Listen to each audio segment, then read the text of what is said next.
bila perlu berdikari. Tapi Kak Fatin, saya kira sebelum kita perkenalkan tetamu kita, apa kata kalau kita baca dulu satu artikel yang... Okey, ini mungkin yang mana bukanlah masalah tapi isu ataupun senario yang berlaku sekarang ini. Saya kira rata-rata daripada wanita khususnya, ini satu cabaran lah bila kita ada adik-beradik yang ramainya lelaki. Okey, kita nak baca dulu antara artikelnya. Ini dikata wanita pindah rumah, tak tahan bela dua abang dan adik pemalas. Dah macam kuli. Ibu masih backup anak lelaki. Dia kata akibat tak tahan lagi Tetamu menjadi... kita dah gelak-gelak. abadi dalam keluarga, seorang wanita mengambil keputusan untuk meninggalkan kediamannya. Sebab apa jadi macam ni? Sebab dia kata, saya ni anak derhaka ke ya? Saya anak tunggal perempuan. Saya ada 2 orang abang dan seorang adik lelaki. Tapi sejak bekerja ni, baru saya mula rasa lelahnya menjadi anak tunggal perempuan dalam keluarga. Dia katakan, Fatin, dia terpaksa menyediakan bekal makanan untuk adik-adik beradiknya yang sudah dewasa itu. Dia kena buat urusan mengemas rumah dan mencuci pakaian kotor. Dah menjadi tugasan rasminya. Dan lebih mengeruhkan lagi keadaan adalah apabila ibunya memilih untuk mempertahankan adik-beradik lelakinya. Ini tidak adil. Bukan tidak adil lah. Maksudnya adalah juga antara hikmahnya. Nanti mungkin kalau dia dah berkahwin dan sebagainya, benda tu macam senang untuk dia. Tetapi kita tahu ada perasaan ataupun lelah dia kan. Dia pun ada kerja lain juga yang mana dia nak uruskan. Dan hari ini kita akan bincangkan hari ini bila sebenarnya masa sesuai untuk kita belajar berdikari. Daripada kecil ke, sebelum kita kahwin ke, macam mana? Dah hari kahwin ini kita akan bincangkan. Tapi kan kita outnumbered lah hari ini sebab tetamu kita semua jejaka. Kita bersama dengan ahli baru kumpulan 14. Yes. 15. Kita bersama dengan Encik Fazli Aziz. Apa khabar Cik Fazli? Alhamdulillah sihat. Mana sihat? Sihat alhamdulillah. First time Cik Fazli duduk sebelah sini. Itulah. Selalu dia ada di hujung sana. Saya sudut ni makin mengecilkan saya kot, insya-Allah. Makin ramai. Kita meriahkan. Okey, kita bersama dengan 14. Lama dia tak hadir di wanita hari ini. Kita bersama dengan Izu, kita bersama dengan Aris, kita bersama dengan Wan dan juga Amir. Ya, saya. Okey, bagi saya masa Ting ting ting. Dah ready ke ni? Dah ready. Apa pula dah ready? Nampak semangat tu. Tadi awak kata siapa yang tergelak-gelak? Semua. Dia macam tergelak Ini dah takut dah ni. Dah takut dah ni. Okey. Sebelum kita tanya kepada yang pakar, kita nak tanya dulu kepada anda berempat yang sudah berkahwin. Izu, Ya, saya sudah berkahwin. Izu, yang ada anak, Amir, borang dah. InsyaAllah. Alhamdulillah. Okey. Siapa nak jawab dulu ni? Antara anda dan untuk yang dah berkahwin dah dulu antara anda dan pasangan anda, siapa yang lebih berdikari? Izu? My wife. Okey. Awin? Lebih berdikari. Awin. My wife tu. Kan tak nak kalah kan? Ada orang gelak tadi Okey, bukan. Kita mungkin boleh tanya kepada Saya Aris. tergelak tadi sebab pasal biawak hidup. Mungkin kalau ditukar kepada kucing lebih cute lah kot. Kucing hidup. Biawak hidup. Okey, tapi apa yang kita nak katakan hari ini, bila sebenarnya untuk kita berdikari? Ya, semua orang cakap macam, berdikari ni bukan saja untuk kita pandai uruskan diri, pandai uruskan masa dan sebagainya. Tapi sebenarnya ada benda-benda ataupun kemahiran-kemahiran kecilnya kita tak pandai pun. Masih lagi macam, mak kat mana ni Ataupun kalau ada bini, kat mana ni Kenapa tak boleh uruskan sendiri? Kenapa kena ada Tak boleh nak kebergantungan? jadi problem solver. Yes. Izu nak mulakan ke? Boleh? Silakan. Saya rasa untuk seseorang tak kira lelaki atau perempuan, dia kena mula berdikari. Sebenarnya kita tak sedar, sejak kita sekolah, tadika ke, dah masuk kemas ke apa ke, masa tu kita dah mula berdikari tau. Sebab kita dah mula jauh dengan parents. Betul. So masa tu kita dah belajar untuk jauh, kita dah belajar untuk selesaikan masalah sendiri, dah kena berani cari kawan. So sebenarnya dalam kita tak sedar, masa kecil tu kita dah belajar berdikari. Cumanya yalah, kalau macam biawak hidup tadi kan, saya pun tak setuju kalau seorang lelaki perlakukan begitu walaupun adik-beradik sendiri. So saya boleh bayangkan kalau bila dia dah kahwin, nanti dia buat kat bini dia pula macam tu. So the cycle tu akan keep Betul, sebab dia dah going. biasa senang, orang masakkan, orang sediakan. Jadi dia akan jadi tak nak. Dia biasa jadi raja. So pada saya tak setuju kalau seorang lelaki macam tu. Saya rasa lelaki dengan perempuan dua-dua kena ada sifat tolak ansur, dua-dua kena ada sifat berdikari tu. Betul. Okey, tapi yang nak tanya kepada Aris. Aris datang daripada ahli keluarga yang semua lelaki ke adik-beradiknya? Tidak. Separuh lelaki, separuh perempuan. Separuh empat orang. orang. Empat orang. Dua lelaki, dua perempuan. Dua lelaki, dua Kita perempuan. kita geng. Okey, tapi kan dari segi pembahagian tugas kan. Kalau macam Aris dulu, kecil-kecil dulu macam mana? Orang kata kalau anak perempuan ada tugas-tugas tertentu. Betul. Anak lelaki tengok TV je. Adakah seimbang? Okey, kalau dekat rumah saya ni dia pelik sikit. Okey. Lelaki lagi banyak ke dapur. Wow. Sebab apa perempuan ni diorang lebih pada bisnes. Macam saya dengan abang saya memang banyak spend time kat dapur lah. So benda tu kalau orang luar tengok, diorang akan tengok benda tu sebagai satu benda yang pelik. Kata lelaki lagi banyak dekat dapur. Tapi sebenarnya benda tu sebenarnya sangat-sangat apa tu orang kata semua kena. Especially lelaki, benda-benda yang berat-berat semua dekat dapur tu kena. Masak ke semua, jangan anggap benda tu sebagai benda yang pelik. Jangan anggap remeh kan. Jangan anggap remeh. Sebab apa sekarang ni saya perasan memang adalah family yang problem dia bila ibu bapa tu tidak suruh anak lelaki untuk basuh pinggan, buat kerja dapur tu. Benda tu akan jadi janggal lah. Okey. Tapi untuk family saya tidak. Benda tu benda yang normal. Aris, ni 12.20 ni sempat lagi nak masak tengah hari ni. Lagi masak. Itu lunch. Tapak kuda. Okey. Sebelum kita nak teruskan kepada Wan dan juga Amir, tunggu sekejap. Kita nak tanya kepada Cik Fazli. Okey, apa yang dikongsikan ini, ternyata mereka ni semua memang berdikari. Tetapi kita tak tahu dalam keluarga kan ada kawan dia berdikari. Kat belakang sebenarnya dia anak mak. Sebenarnya dia nak cari orang kata baju dan sebagainya pun orang yang letakkan. Bagaimana untuk kita nak orang kata mencapai tahap berdikari tu yang normal dalam manusia ni? Sebenarnya topik ini sangat penting sebab apa yang berlaku dalam rumah inilah apa yang berlaku dalam rumah ni akan menghasilkan lelaki yang bagaimana di luar sana nanti. Saya suka tu. Tak, sebab hari ni saya setuju bila sebut biawak hidup. Kenapa tak sebut kucing hidup? Sebab biawak hidup cuba fikir waktu dia hidup. Bukan senang. Bukan senang, susah menggelupur dan sebagainya kan. Kucing boleh lagi dipangkal. Saya ada experience. Biawak masuk rumah. Kalau lumpur saya lari. Cerita lain dah. Tapi saya nak ceritanya tentang sebab sedangkan lelaki ni perlu memimpin keluarga. Lelaki perlu memimpin ahli keluarga, isteri, anak-anak, direction nak bawa ke mana. Jadi sebab itu sebenarnya lelaki ni penting. Dan bila bercakap tentang mendidik anak-anak supaya berdikari ni sebenarnya bermula seawal mungkin umur. Bahkan umur 3 tahun, 4 tahun sebenarnya dah boleh. Sebab mereka kan ada benda-benda dia nak buat sendiri. Contoh makan. Mula-mula kita suap kan. Sampai satu masa tu 2 tahun tu dia tak nak, dia nak makan sendiri. Anak saya setahun 5 bulan dia dah tepis tangan dia. Dia mula berdikari. Awal berdikari. Dia ikut mak. Ikut mak. Okey. Mereka anak-anak berdikari perlu dibimbing. Perlu dibimbing dari segi keselamatan, nak kena tengok apa yang sesuai, apa yang tak sesuai. Itu satu. Yang kedua, berdikari ni juga dia mesti diikat dengan bonding yang kuat. Sebab pada saya kalau anak-anak ni dia berdikari terlalu awal, sampai satu masa dia membesar, contoh daripada kecil dia banyak buat sendiri semua, keputusan semua buat sendiri. Sampai satu masa bila dia membesar dia rasa tidak perlukan kepada pandangan mak ayah.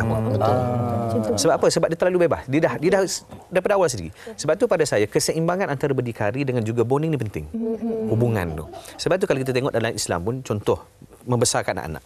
7 tahun pertama kita layan anak ni macam raja. Kenapa raja? Sebab anak ni kita nak dia betul-betul ada perasaan kasih, sayang, empati pada kita. Ikatan tu kuat. Kemudian masuk 7 tahun yang kedua kita layan dia macam apa? Macam setengah tersebut sebagai hamba, setengah sebut sebagai pembantu. So di sini 7 tahun yang kedua baru kita bebankan atau bukan beban, kita letakkan tanggungjawab. Dia buat sesuatu dia kena buat. Dia kena bertanggungjawab terhadap kerja. Contoh, berapa ramai parent hari ni kerja anak sekolah. Kerja sekolah anak. Bapak yang buat. Bapak yang buat. Pengalaman. Bapak yang buat. Jadi bila bapak yang buat, mak yang selesaikan kerja sekolah anak, sebenarnya kita mengajar untuk kebergantungan dia terlalu tinggi pada kita. Sehingga bila kita tak ada, dia boleh buat tak? Itu masalah dia. Dia menggagau. Sedangkan sepatutnya bila kita duduk dengan dia, kita membantu jadi problem solver dia. Maksudnya kita bukan selesaikan, kita duduk sebelah sebagai ajar dia fikir. Facilitator. Maknanya okey, kalau macam ni nak buat macam mana? Cuba fikir. Biar dia selesaikan. Jadi kalau kita yang selesaikan, itu menyebabkan satu masa nanti semua mak ayah selesaikan untuk anak-anak. Sampai ketua jadi macam tu. Jadi ini yang kita tak nak kan. Okey, kalau macam Wan pula. Saya baru tanya Amir. Amir dia tolong anak dia buat kerja tak? Kerja sekolah lah. Tapi untuk Wan sendiri kan, orang kata orang single ni lah yang paling berdikari. Semua kena buat sendiri. Setuju atau tidak? Setuju. Sebab saya pun lepas sekolah saya dah decide untuk duduk sendiri. Saya duduk rumah sendiri, duduk sorang-sorang. Jadi apa kerja rumah pun semua saya buat. Jadi memang, tapi kalau ikutkan banyak benda saya belajar juga dari bila kita duduk dengan family. Kita belajar untuk kemas rumah, cuma masak tu ambil masa sikit lah. Biasanya saya order sajalah. Ya. Tapi memang kalau kita duduk seorang, memang banyak yang saya belajar sampai sekarang. Sampai sekarang ni pun saya dah pandai masak. Okey, tapi kan aku nak pandai. Kita juga kepada Aris kan, apa yang membuatkan Aris buat Aris pula Wan yang membuatkan Wan buat keputusan untuk keluar daripada rumah ibu bapa pada usia Gaduh, agak muda. Dia macam ni. Aris. Dia macam ni. Yang Kita situ faham simpan. setiap family adik-beradik ada ragam dia masing-masing. Jadi kita dah faham situasi family saya lah. Dan saya rasa kalau saya duduk dengan family lebih lama mungkin akan ada isu-isu tertentu. Jadi untuk mengelakkan saya undurkan diri. Tapi kita tak lupa ibu bapa. Tapi susah tak? Mula-mula lama Struggle lah. Alhamdulillah. Okay. Kita nak tanya Amir pula. Ya. Macam Cik Fazli Takut cakap. Masih sekolah tak? Bukan salah satu lah kan. Tapi untuk anak-anak ni kan, kira-kira Amir anak lelaki perempuan? Dua-dua lelaki. Dua-dua lelaki. Dua-dua hyperaktif. Macam mana sebenarnya sebagai seorang bapa nak mainkan orang kata peranan untuk nak menjadikan lelaki itu akan menjadi lelaki yang orang kata berdikari bila dapat nanti. Okey, macam Cik Fazli cakap lah, kita kena didik mereka. Tapi bonding tu kena ada. Macam saya, anak-anak saya lebih rapat dengan saya. Anak-anak saya memang rapat dengan saya. At the same time, memang kalau buat kerja-kerja rumah ke apa, every time kalau saya tengah buat lipat kain ke apa and everything, diorang nak tolong sekali. Dia tolong sekali. That's the best part of my son lah. Saya tak tahu kenapa. Memang anak yang baik. Anak yang sangat baik. Alhamdulillah. Tapi kalau kita lihat itu dia melihat apa bapa dia buat.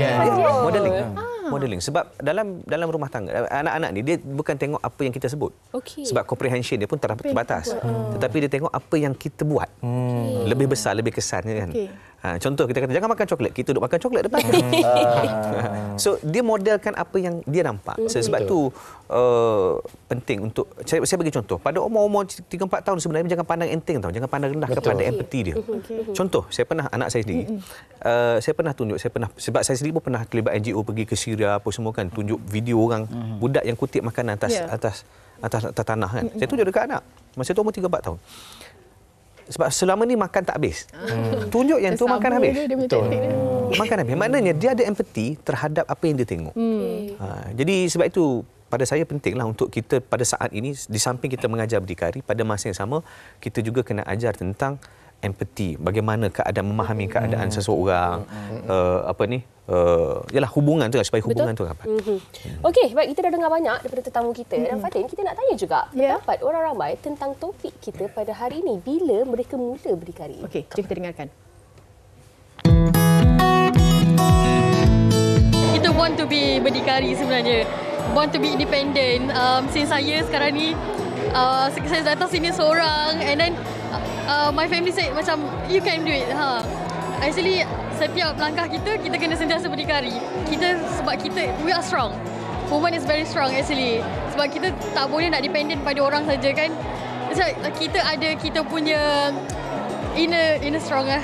I rasa untuk zaman sekarang ni dengan generasi-generasi yang kita lihat sekarang ni, diorang kena start berdikari as soon as they can. Even sekarang pun bila kita cerita pasal parenting, kita dah start bagi anak-anak kita seawal umur 2 tahun even, kita bagi dia ajar buat kerja rumah, kita include dia dalam orang kata aktiviti-aktiviti harian. So that dia belajar berdikari daripada awal. So as early as that lah I believe. I memang berdikari daripada sekolah menengah I rasa. Mak I, bapa I tak pernah tentukan jalan hidup I. Apa yang I nak buat, semua diorang tak pernah halang.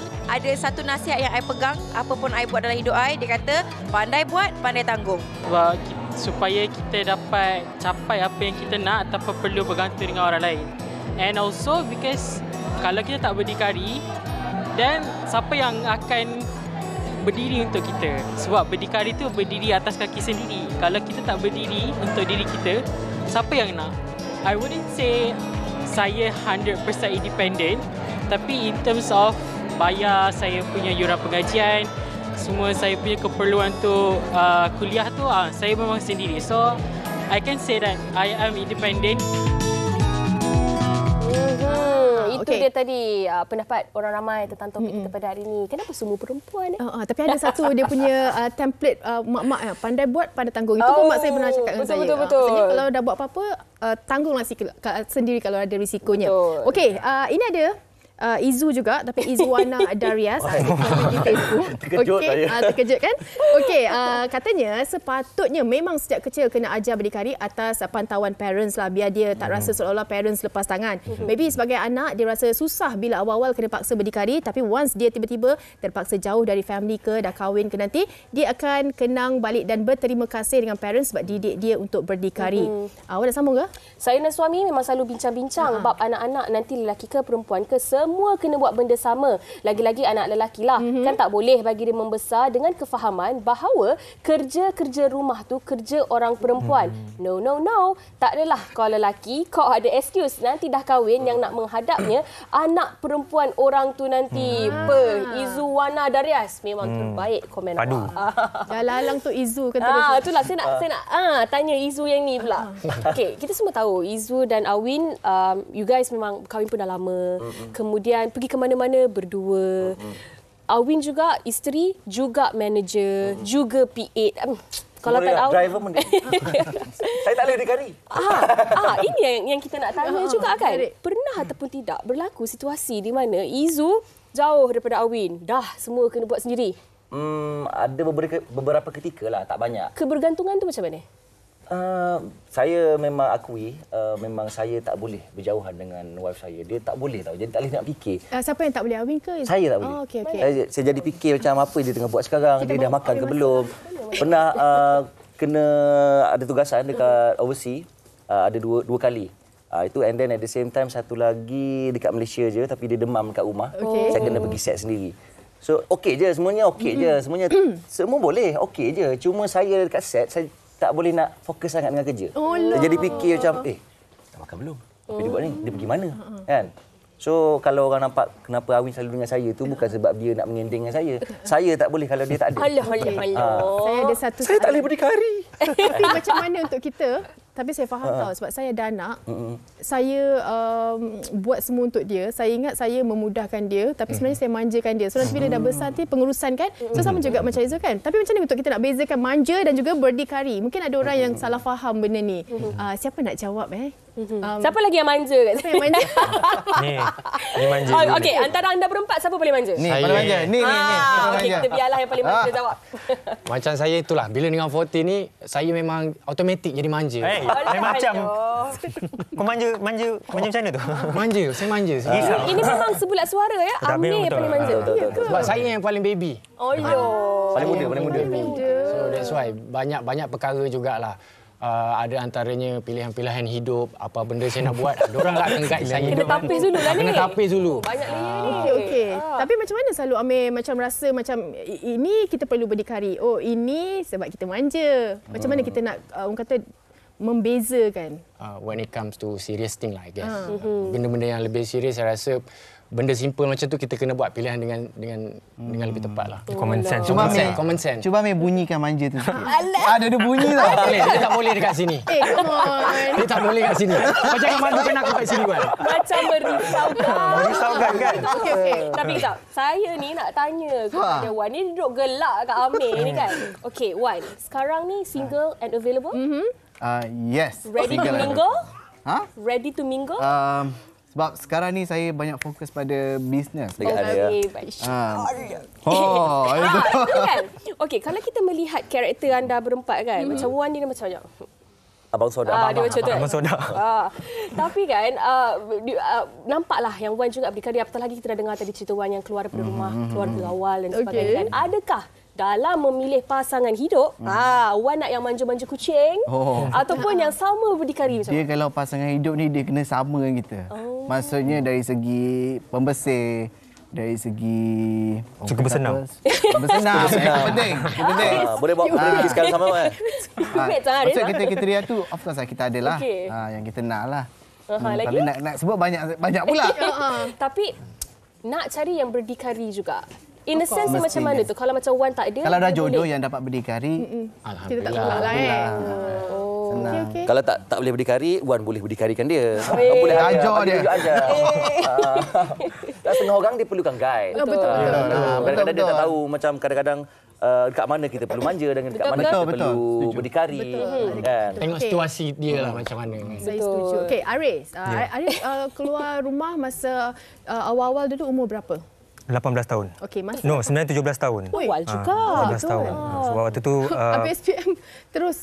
Saya sebenarnya 17 tahun, parents saya campak saya ke Australia sekejap selama 3 bulan 4 bulan. Lepas tu something happen, saya balik ke Malaysia. Waktu umur saya 18 tahun saya dah duduk KL. Okey. Adakah Satu itu dah audition semualah. tempoh pembelajaran Haris untuk berdikari? Okey, dia sebenarnya sangat-sangat interesting. Sebab apa? Ayah saya sebenarnya dia sangat-sangat, saya tak tahulah, dia mungkin sebab dia tak banyak bercakap tahu, arwah bapa saya ni. So bila saya cakap saya nak ke KL tu dia tak bagi. Tapi saya betul saya nak, sebab apa saya nak jadi penyanyi kan. Jadi betul kena pergi audition semua kan. Lepas tu kalau dari rumah saya nak ke KL tu makan masa. Jadi kalau saya rasa tu macam susah sikitlah. So waktu umur saya 18 tahun tu dah pindah ke KL, waktu tu baru saya rasa macam struggle lah. Tapi saya sangat-sangat menghargai experience tu. Okey, tambah lagi sikit. Kalau masa dalam tempoh tu ada tak Aris macam kebergantungan kepada ibu lah kan? Anak macam anak mak kan?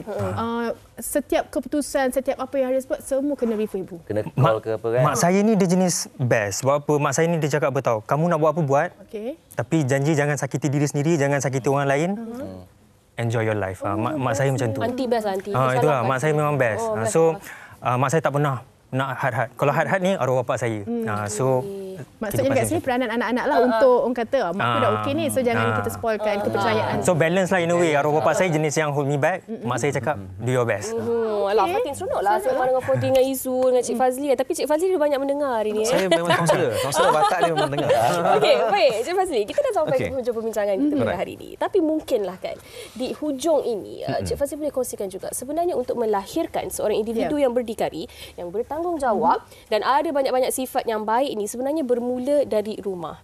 Ibu dan bapa, institusi kekeluargaan itu sebenarnya yang memainkan peranan untuk mendidik dan shape ataupun membentuk karakter anak-anak ini. Anak-anak macam sponge lah. Apa yang kita letak dekat mana, letak dekat air, air lah yang dia serap.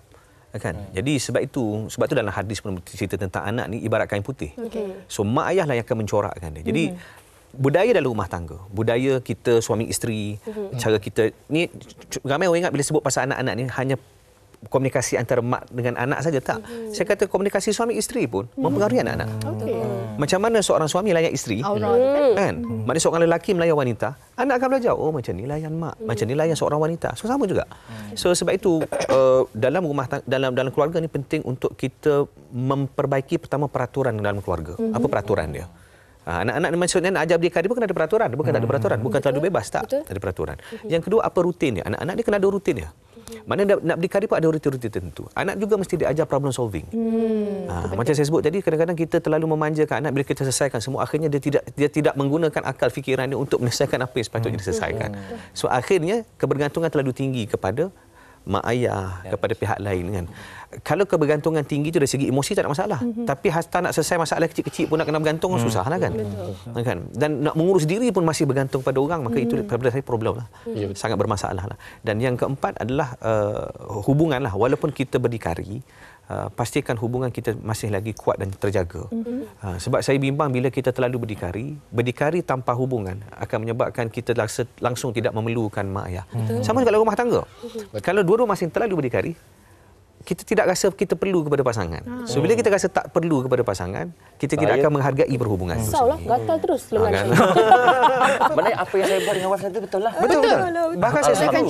Sebenarnya sebab itu kadang-kadang, maaf saya sebut kalau kita nak kalau kena bincang topik curang lah. Kadang-kadang kalau kita tengok kes-kes curang, berlaku sebab apa tahu? Sebab keperluan emosi tadi.